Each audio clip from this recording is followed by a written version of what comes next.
Oui, alors ça m'a éclairé parce que s'il y avait un canton où je pensais que c'était difficile à avoir une autonomie énergétique totale, c'était le canton de Genève, parce que c'est quand même un canton qui est petit, avec une grande densité, deuxième ville de Suisse en termes de nombre d'habitants. Et puis voilà, dans cette étude, c'est démontré qu'on peut produire suffisamment d'énergie pour que ce canton soit 100% autonome sur l'année. Et ça, c'était une nouvelle assez positive.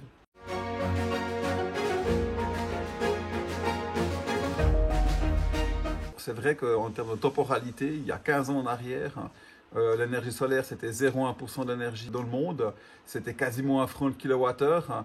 Et donc, à ce moment-là, on pouvait s'interroger. Est-ce qu'un jour, l'énergie solaire sera vraiment disponible et vraiment compétitive en termes de prix et suffisamment en termes de volume aussi, suffisamment disponible pour pouvoir vraiment être capable de faire cette transition énergétique. Ça, aujourd'hui, je pense que c'est en train de se réaliser. C'est pas encore totalement fait, mais les choses sont en train de se mettre en place. Et là, je suis extrêmement optimiste.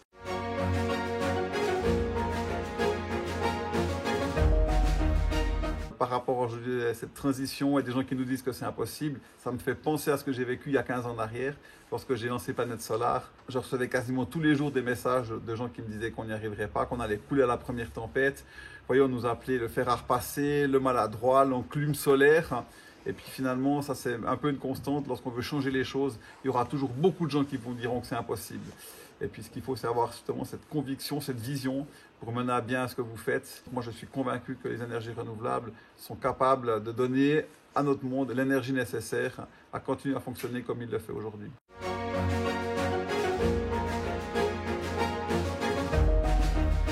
L'énergie solaire, c'est la plus disponible, la meilleure marché. Alors, il y a la question du stockage encore, il y a encore des choses à améliorer, mais avec les volumes qui commencent à augmenter, l'industrialisation de ces techniques, je suis convaincu qu'à un moment donné, la question ne se posera plus. Ça va prendre encore quelques années, mais à la fin de cette décennie, les choses seront évidentes. Les énergies renouvelables, l'énergie solaire en particulier, c'est vraiment l'énergie du futur.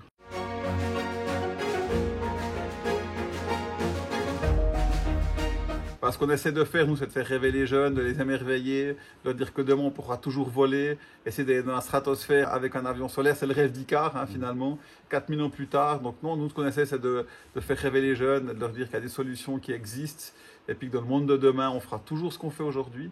Alors certes, avec plus de conscience, mais on le fera sans brûler de produits fossiles et sans émettre de gaz à effet de serre. Donc le monde de demain sera encore plus incroyable qu'aujourd'hui.